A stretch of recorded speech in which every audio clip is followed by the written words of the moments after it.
ومن آياته أن خلق لكم بسم اللہ الرحمن الرحیم۔ ایک آتش پرست ایرانی لڑکے کا قصہ جو بعد میں حضرت سلیمان فارسی کے نام سے موسوم ہوئے۔ ایران کے شہر اصفہان کے ایک قریبی قصبہ جی میں آتش پرستوں کا ایک دولت مند خاندان آب الملک آباد تھا۔ اس گاؤں کے سردار کا نام بوزخشان تھا۔ اس کا دربار شاہی میں بہت اثر و رسوخ تھا۔ وہ ایک بڑا زمیندار تھا اور ایک بڑے آتش کدے کا محتمم بھی تھا۔ اس کا ایک کمور بیٹا تھا جس کا نام مابا تھا۔ والد کا اس سے بہت پیار تھا اور اس نے بڑے ناز و نعمت میں اس کی پرورش کی۔ یہ بچہ بہت سعادت مند اور فرما بردار تھا۔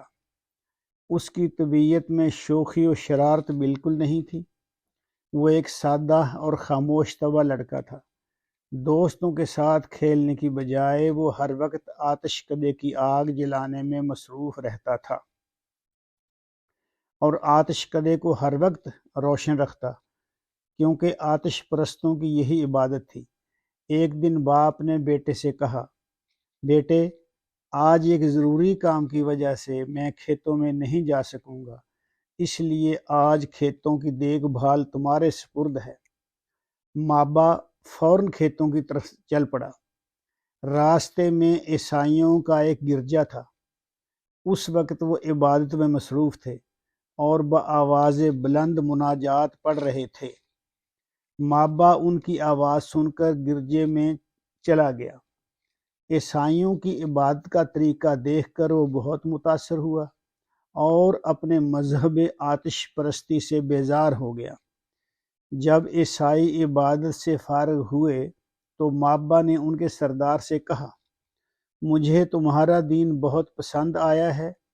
آج سے میں آتش پرستی ترک کرتا ہوں اور تمہارے دین میں داخل ہوتا ہوں۔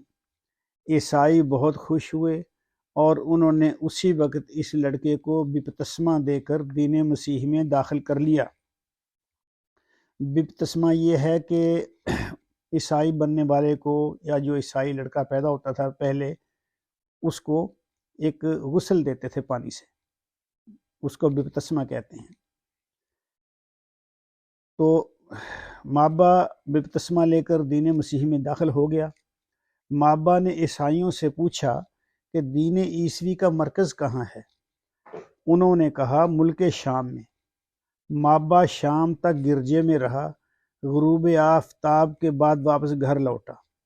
والد کے پوچھنے پر بتایا کہ وہ کھیتوں میں نہیں گیا بلکہ راستے میں ایک گرجے میں رکا۔ مجھے ان لوگوں کا طریق عبادت بہت پسند آیا۔ میں سارا دن انہی لوگوں کے پاس رہا۔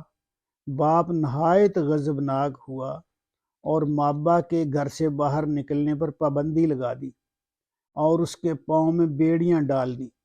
ایک دن مابا نے موقع پا کر عیسائیوں کے پاس پیغام بھیجا کہ اگر شام کو جانے والا کوئی قافلہ ہو تو مجھے اطلاع دینا۔ عیسائیوں نے شام جانے والے ایک قافلے کی اطلاع مابا کو دے دی۔ مابا نے کسی طرح بیڑیوں سے نجات حاصل کی اور شام جانے والے قافلے میں شامل ہو گیا۔ شام میں داخلہ۔ مابا شام کس طرح پہنچا؟ مابا شام پہنچا اور بڑے مذہبی رہنما سے درخواست کی کہ مجھے دین مسیحی کی تعلیم سے سرفراز فرمائیں۔ اسی کے حصول کے لیے میں فارس سے یہاں پہنچا ہوں۔ اسقف نے مابا کی درخواست قبول کر لی۔ جو بڑا پادری ہوتا تھا اس کو اسقف کہتے تھے۔ اسقف نے مابا کی درخواست قبول کر لی اور مابا اسقف کے پاس رہنے لگا۔ یہ اسقف ایک ریاکار شخص تھا۔ اس کی ظاہری اور باطنی زندگی میں بڑا فرق تھا۔ اس کو عیش و عشرت اور مال جمع کرنے کے علاوہ اور کوئی کام نہیں تھا۔ اس کی اس دوغلی زندگی پر پردہ پڑا ہوا تھا۔ اس نے سونے چاندی کے 7 مٹکے جمع کیے ہوئے تھے۔ مابا اس کی اس حرص و آس اور بدکاریوں کو دیکھ کر بہت کڑتا تھا، لیکن کچھ نہیں کر سکتا تھا کیونکہ لوگ اسقف کو نہایت عزت و تکریم سے دیکھتے تھے۔ کچھ عرصے بعد اسقف فوت ہو گیا۔ لوگ اس کی تجہیز و تکفین کے لیے جمع ہوئے تو مابا نے ان کو سب کچھ بتا دیا اور ان کو اسقف کی جمع کی ہوئی دولت دکھائی۔ لوگ مشتعل ہو گئے اور اسقف کی لاش کو سولی پر لٹکا دیا اور اس پر پتھر برسائے۔ پھر ایک دوسرے عابد و زاہد پادری کو اس کا جانشین مقرر کیا گیا۔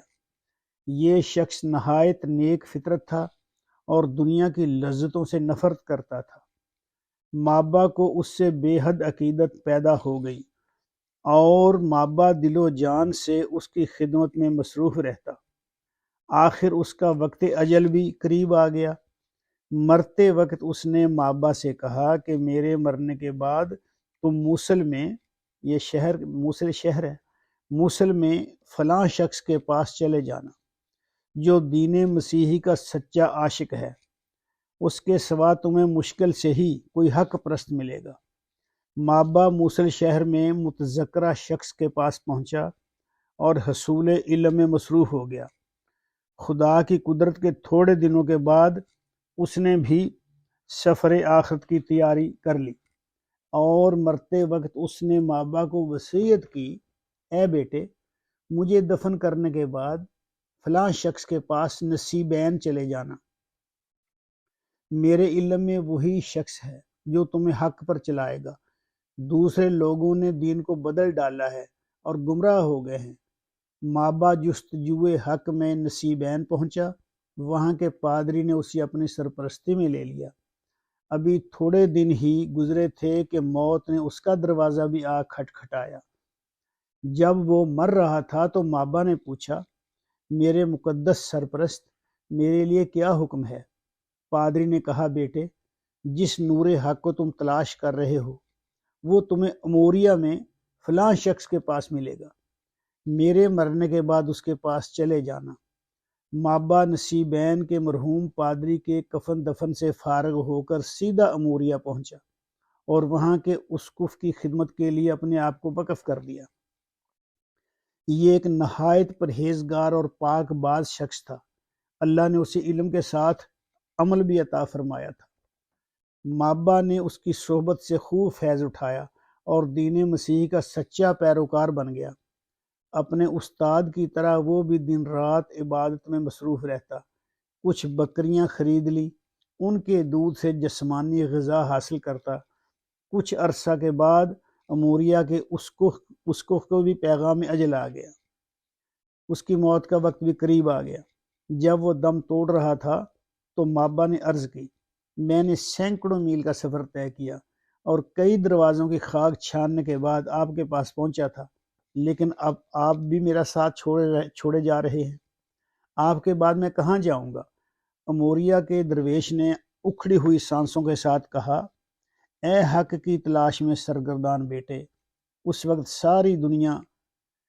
ساری دنیا گناہوں کے سمندر میں غرق ہے۔ ہر طرف کفر و شرک کا اندھیرا چھایا ہوا ہے۔ مجھے کوئی ایسا شخص نظر نہیں آتا جس کے پاس تجھے بھیجوں۔ البتہ اب اس نبی آخر الزمان کے ظہور کا وقت قریب ہے جو صحرائے عرب سے اٹھ کر دین حنیف کو زندہ کرے گا اور اس سرزمین کی طرف ہجرت کرے گا جس پر کھجور کے درختوں کی کثرت ہوگی۔ اس کے دونوں شانوں کے درمیان مہر نبوت ہوگی۔ وہ ہدیہ قبول کرے گا مگر صدقہ کو اپنے لیے حرام سمجھے گا۔ اگر تم اس پاک نبی کا زمانہ پاؤ تو اس کی خدمت میں ضرور حاضر ہونا۔ یہ کہہ کر اسقف اپنے مالک حقیقی سے جا ملا۔ نبی آخر الزمان کی تلاش۔ اب مابا ہر وقت نبی آخر الزمان کی جستجو میں رہتا۔ وہ ہر وقت اسی ٹو میں رہتا کہ کوئی قافلہ ملے تو وہ اس کے ساتھ اس سرزمین میں پہنچ جائے جہاں آخری نبی کو مبعوث ہونا ہے۔ آخر ایک دن اس کی دلی مراد بر آئی۔ قبیلہ بنو کلب کا ایک قافلہ اموریا سے گزرا۔ مابا کو معلوم ہوا تو فوراً امیر قافلہ کے پاس پہنچا اور اس سے کہا کہ میرے مویشی آپ لے لیں اور اس کے بدلے میں مجھے اپنے ساتھ عرب لے چلیں۔ امیر قافلہ فوراً رضامند ہو گیا اور مابا کی گائیں اور بکریاں اپنے قبضے میں کر کے اس کو اپنے ساتھ رکھ لیا۔ دور غلامی، مابا کا دور غلامی آ گیا۔ جب قافلہ وادی القرا میں پہنچا تو قافلہ والوں کی نیت بدل گئی اور انہوں نے اس سادہ دل نوجوان کو غلام بنا کر ایک یہودی کو فروخت کر دیا۔ مابا کچھ دن یہودی کے پاس رہا۔ ایک دن اس یہودی کا رشتہ دار جو یثرب یعنی مدینہ کا رہنے والا تھا، نبی صلی اللہ علیہ وسلم کے مدینہ جانے سے پہلے اس کا نام یثرب تھا، تو وہ مدینہ کا رہنے والا یہودی جو تھا وہ اس یہودی سے ملنے کے لیے آیا۔ اس سے ایک غلام کی ضرورت تھی۔ یہودی نے مابا کو اپنے رشتہ دار یہودی کو بیچ دیا۔ یہ شخص مابا کو مدینہ لے گیا۔ مدینہ پہنچ کر جب مابا نے ہر طرف کھجوروں کے جھنڈ دیکھے تو مابا کو یقین ہو گیا کہ جس نبی کا اموریہ کے پاک باز راہب نے ذکر کیا تھا کہ وہ کھجوروں والی سرزمین میں تشریف لائیں گے، وہ سرزمین یہی ہے۔ محمد رسول اللہ صلی اللہ علیہ وسلم کا مدینہ میں ورود مسعود۔ آخر ایک دن وہ گھڑی بھی آ گئی جس کا مابا کو انتظار تھا۔ وہ اپنے آقا کے باغ میں ایک کھجور کے درخت پر چڑھ کر کھجوریں توڑ رہا تھا۔ آقا نیچے بیٹھا تھا۔ اتنے میں ایک یہودی بھاگتا ہوا آیا اور کہنے لگا، خدا بنو کیلا کو غارت کرے، سب کے سب قبا میں ایک شخص کے پیچھے بھاگے جا رہے ہیں جو مکہ سے آیا ہے اور اپنے آپ کو نبی کہتا ہے۔ ان لوگوں نے اس کے دعویٰ پر یقین کر لیا ہے اور ان کے بچوں اور عورتوں تک میں ہیجان ہے۔ مابا کے کانوں میں یہ الفاظ پہنچے تو اس کے جسم ایک سنسنی سی دوڑ گئی۔ اس کے دل نے گواہی دی کہ میرا مطلب و مقصود آ پہنچا۔ بدحواس ہو کر نیچے اترا اور آنے والے یہودی سے بے تحاشا پوچھا، تم کیا کہہ رہے تھے؟ ذرا پھر سے بیان کرنا۔ اس کا آقا غلام کے تجسس پر بہت غصے میں آ گیا اور زور سے اس کے منہ پر ایک تھپڑ رسید کیا اور کہا، جا کم بخت اپنا کام کر، تمہیں ان باتوں سے کیا غرض؟ مابا صبر کر کے خاموش ہو گیا۔ مابا کا تصدیق کرنا۔ چند دنوں کے بعد مابا کو موقع ملا تو کھانے کی کچھ چیزیں خرید کر بارگاہ رسالت میں پہنچا تو یوں عرض کیا، اے خدا کے برگزیدہ بندے، آپ اور آپ کے ساتھی پردیسی ہیں، یہ چند چیزیں میں نے صدقہ کے طور پر رکھی تھی، آپ سے بڑھ کر ان کا کوئی حقدار نہیں، انہیں قبول فرمائیے۔ یعنی مابا یہ تصدیق کرنا چاہتا تھا کہ آنے والا جو پیغمبر ہے وہ صدقہ قبول نہیں کرتا، کیونکہ اس کے استاد نے بتایا تھا، اس لیے وہ دیکھنا چاہتا تھا کہ یہ صدقہ قبول کرتے ہیں کہ نہیں۔ حضور نے مابا سے وہ چیزیں لے کر صحابہ میں تقسیم کر دی اور خود کوئی چیز نہ کھائی۔ مابا نے دل میں کہا، نبی آخر الزمان کی ایک نشانی تو دیکھ لی کہ وہ صدقہ قبول نہیں کرتے۔ دوسرے دن پھر کھانے کی چیزیں خریدیں اور دربار رسالت میں پیش ہو کر عرض کی، یہ ہدیہ ہے، اسے قبول فرمائیے۔ حضور نے ہدیہ قبول کر لیا، اس کا کچھ حصہ تو خود نوش فرمایا اور باقی صحابہ میں تقسیم کر دیا۔ اب مابا کو یقین ہو گیا کہ صدقہ کو قبول نہ کرنے والا اور ہدیہ قبول فرمانے والا یہی نبی آخر الزمان ہے، لیکن ابھی مہر نبوت کا مشاہدہ کرنا باقی تھا۔ چند دنوں کے بعد مابا نے سنا کہ رسول اکرم ایک جنازہ کے ساتھ بقیع غرقد میں تشریف لائے ہیں۔ وہاں پہنچا اور حضور کو مؤدبانہ سلام کیا اور پشت اطہر کی جانب جا کر منتظر رہا کہ کسی وقت کپڑا ہٹے تو مہر نبوت دیکھوں۔ حضور نے مابا کی دلی کیفیت پہچان لی اور پشت مقدس سے کپڑا ہٹا دیا۔ مابا کے سامنے مہر نبوت پوری آب و تاب کے ساتھ موجود تھی۔ اس نے بصد احترام و عقیدت مہر نبوت کو چوم لیا اور بے اختیار رونے لگا۔ حضور نے فرمایا، سامنے آؤ۔ مابا سامنے حاضر ہوا اور جستجو حق میں جن مراحل سے گزرا تھا سب بیان کر دیے۔ حضور نے یہ ساری داستان صحابہ کو بھی سنوائی اور پھر مابا کو مسلمان کر کے اس کا اسلامی نام سلمان رکھا، اور اسی دن سے مابا سلمان فارسی کے نام سے مشہور ہو گئے۔ چونکہ حضرت سلمان فارسی ایک یہودی کے غلام تھے، اس لیے وہ بدر اور احد کے غزوات میں شامل نہ ہو سکے۔ حضور کو سلمان کی مجبوری کا علم تھا۔ ایک دن سلمان سے فرمایا، سلمان، تم اپنے آقا کو معاوضہ ادا کر کے آزادی حاصل کر لو۔ حضرت سلمان نے یہودی آقا سے اپنی قیمت طے کی۔ اس نے 40 اوقیہ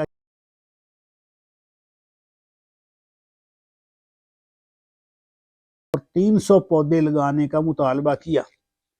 حضور نے صحابہ کرام سے فرمایا، تم لوگ سلمان کو ایک دشمن اسلام کی غلامی سے آزاد ہونے میں مدد دو۔ صحابہ نے خوشی خوشی سلمان کی مدد کرنے کا بیڑا اٹھایا۔ ہر ایک نے اپنی بساط کے مطابق پودے جمع کیے اور سب نے مل کر گڑھے کھودے اور تمام پودے یہودی کی زمین میں لگا دیے۔ چند دنوں کے بعد حضور کو ایک غزوہ میں 40 اوقیہ سونا مل گیا۔ حضور نے یہ سونا حضرت سلمان کو دے دیا اور فرمایا کہ جاؤ اور سونا اپنے آقا کو دے کر آزاد ہو جاؤ۔ سلمان نے یہ سونا یہودی کو دے کر آزادی حاصل کر لی۔ اس دن کے بعد سلمان فارسی سفر و حضر، جلوت و خلوت میں ہر حال میں حضور کی خدمت میں حاضر رہا کرتے تھے۔ غزوہ احزاب میں حضرت سلمان فارسی کا مشورہ۔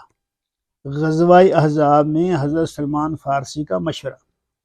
ماہ ذی قعدہ سن 5 ہجری میں غزوہ احزاب پیش آیا۔ اس غزوہ میں مشرکین کا ایک بہت بڑا لشکر مدینہ پر چڑھ آیا تھا۔ حضور نے جنگ سے متعلق صحابہ سے مشورہ کیا۔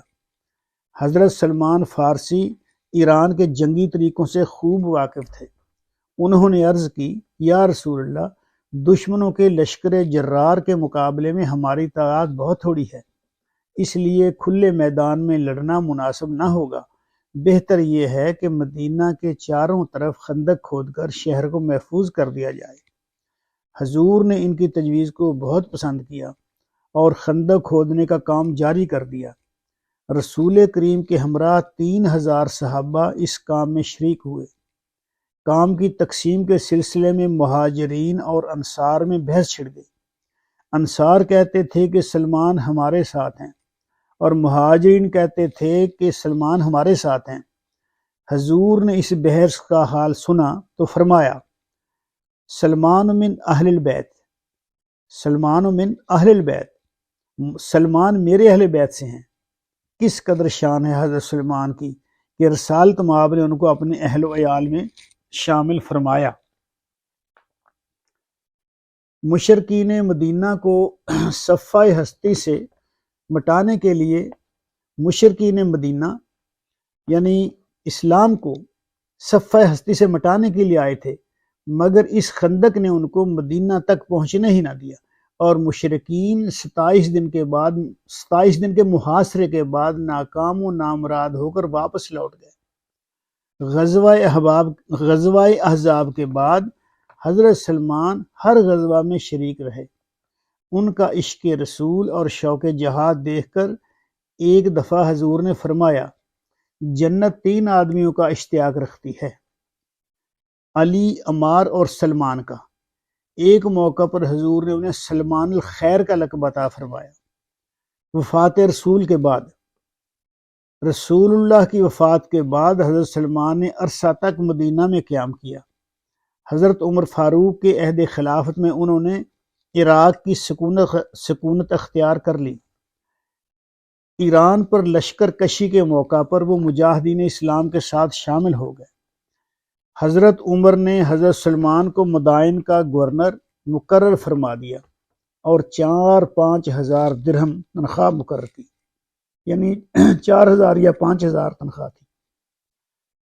جو تنخواہ ملتی حضرت سلمان اس کو مساکین میں تقسیم کر دیتے اور خود چٹائی بن کر روٹی کماتے۔ چٹائی کی آمدنی کا 1/3 خیرات کر دیتے۔ خطبہ دیتے تو ایک معمولی عبا پہن کر۔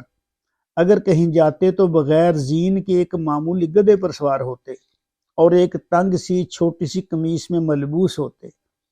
لوگ ان کو دیکھ کر ہنستے اور مذاق اڑاتے، لیکن آپ صاف صاف کہہ دیتے کہ خیر و شر کا اندازہ تو اس زندگی کے بعد ہوگا، آج جتنا جی چاہے ہنس لو۔ یہ تھے مدائن کے گورنر۔ ان کے پاس اونٹ کے بالوں کا ایک بوسیدہ کمبل تھا، دن کے وقت اس کو اپنے بدن پر ڈال لیتے اور رات کو سوتے وقت اوڑھ لیتے۔ جب وہ اپنے درویشانہ لباس میں باہر نکلتے تو لوگ کہتے گرگ آمد، یعنی بھیڑیا آیا بھیڑیا آیا۔ وہ کمبل ایسا تھا کہ وہ اس کو جب اوپر پہنتے تو بھیڑیے کی کھال جیسا لگتا تھا۔ وہ آپ گورنر تھے اور ایک دن مدائن کے بازار میں جا رہے تھے۔ ایک ناواقف شخص نے ان کو مزدور سمجھ کر اپنا سامان اٹھانے کو کہا۔ حضرت سلمان سامان اٹھا کر اس کے پیچھے پیچھے چل دیے۔ راستے میں لوگوں نے دیکھا تو کہا، اے صاحب رسول، اے امیر، آپ نے یہ بوجھ کیوں اٹھا رکھا ہے؟ لائیے ہم اسے پہنچا دیں۔ سامان کا مالک ہکا بکا رہ گیا اور شرمندہ ہو کر معافی مانگنے لگا۔ ان کے سر سے سامان اتروانا چاہا تو حضرت سلمان نے فرمایا، بھائی، تو نے یہ سامان اٹھوا کر اپنے مکان تک لے جانے کا ارادہ کیا تھا، اب میں سامان گھر تک ہی پہنچاؤں گا۔ ایک دفعہ ایک شخص حضرت سلمان کے گھر گیا اور دیکھا کہ وہ اپنے ہاتھ سے آٹا گوندھ رہے ہیں۔ پوچھا کہ خادم کہاں ہے؟ حضرت سلمان نے جواب دیا، کسی کام سے بھیجا ہے، میں مناسب نہیں سمجھتا کہ دو کاموں کا بوجھ اس پر ڈالوں۔ ایک دن کسی شخص نے حضرت سلمان فارسی کو گالیاں دی۔ آپ نے فرمایا، بھائی، اگر قیامت کے دن میرے گناہوں کا پلہ بھاری ہوگا تو جو کچھ تو نے کہا ہے میں اس سے بھی بدتر ہوں، اور اگر میرے گناہوں کا پلہ ہلکا ہوا تو تیری بات سے مجھے کیا ڈر ہے؟ ایک دن ایک شخص نے حضرت سلمان سے کہا کہ آپ بے گھر ہیں، میں آپ کے لیے ایک مکان بنانا چاہتا ہوں۔ حضرت نے انکار کیا، لیکن وہ شخص اصرار کرتا رہا۔ آخر حضرت سلمان نے فرمایا، بھائی، اگر تم نے میرے لیے مکان ضرور ہی بنانا ہے تو اس طرح بناؤ کہ اگر لیٹوں تو پاؤں دیوار کو لگیں، اور اگر کھڑا ہوں تو سر چھت سے لگ جائے۔ اس شخص نے ان کی خواہش کے مطابق ایک چھوٹی سی جھونپڑی بنا دی۔ مرض الموت میں سعد بن ابی وقاص ان کی عیادت کے لیے گئے۔ حضرت سلمان زار رونے لگے۔ حضرت سعد نے پوچھا، ابو عبداللہ، یہ آپ کی کنیت تھی، ابو عبداللہ، رونے کا کون سا مقام ہے؟ رسول کریم تو تم سے راضی رخصت ہوئے، اب تو جنت میں اپنے آقا سے ملاقات ہوگی۔ حضرت سلمان نے جواب دیا، خدا کی قسم، میں موت سے نہیں گھبراتا اور نہ مجھے دنیا کی خواہش ہے، بلکہ اس لیے روتا ہوں کہ رسول اللہ نے مجھ سے عہد لیا تھا کہ دنیا جمع نہ کرنا اور دنیا سے اس طرح جانا کہ جس طرح میں جاتا ہوں۔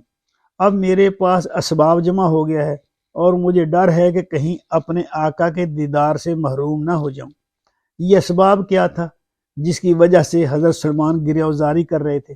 محض ایک بڑا پیالہ، ایک لوٹا، ایک بوسیدہ کمبل اور ایک تسلا۔ تکیہ کی جگہ سر کے نیچے 2 اینٹیں رکھی ہوئی تھی۔ حضرت سلمان فارسی نے سن 35 ہجری میں حضرت عثمان کے عہد خلافت میں وفات پائی۔ حضرت سلمان کے فضائل میں یہ ہے کہ ان کو بارگاہ نبوی میں خصوصی حیثیت حاصل تھی۔ ان کے علم و فضل کی شہادت خود رسول اللہ نے دی۔ آپ نے فرمایا، سلمان علم سے لبریز ہے۔ حضرت علی نے فرمایا، سلمان علم و حکمت میں لقمان حکیم کے برابر تھے۔ حضرت معاذ بن جبل نے اپنے ایک شاگرد کو وصیت کی کہ علم 4 آدمیوں سے حاصل کرنا، ان میں سے ایک حضرت سلمان تھے۔ حضرت سلمان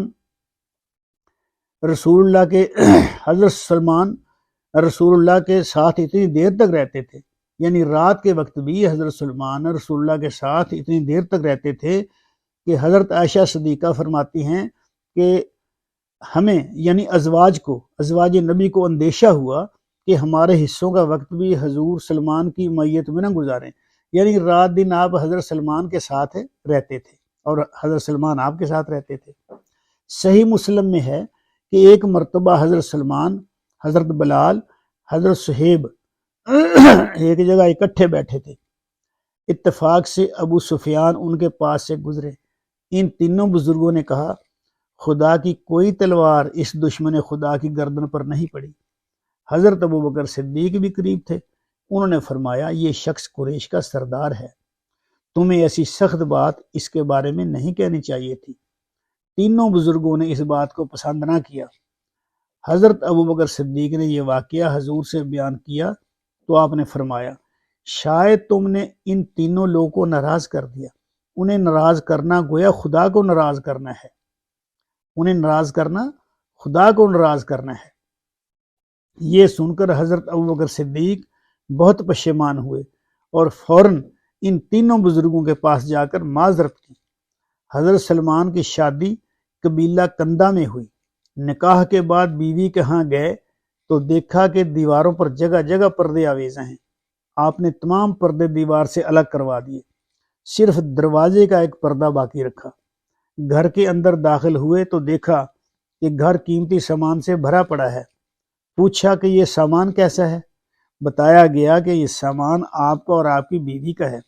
فرمایا، میرے آقا محمد صلی اللہ علیہ وسلم نے مجھ سے فرمایا تھا کہ دنیا میں تمہارے پاس محض اتنا سامان ہونا چاہیے کہ جتنا کسی مسافر کے پاس راستے کی ضرورت کے لیے ہوتا ہے۔ مجھے اس سامان کی ضرورت نہیں ہے۔ حضرت سلمان کے بعد حضرت سلمان کے اور بھی بہت سے فضائل ہیں جو مضمون کی طوالت کی وجہ سے بیان نہیں کیے جا سکتے۔ وما علینا الا البلاغ المبین۔ ومن آیاتہ ان خلق لکم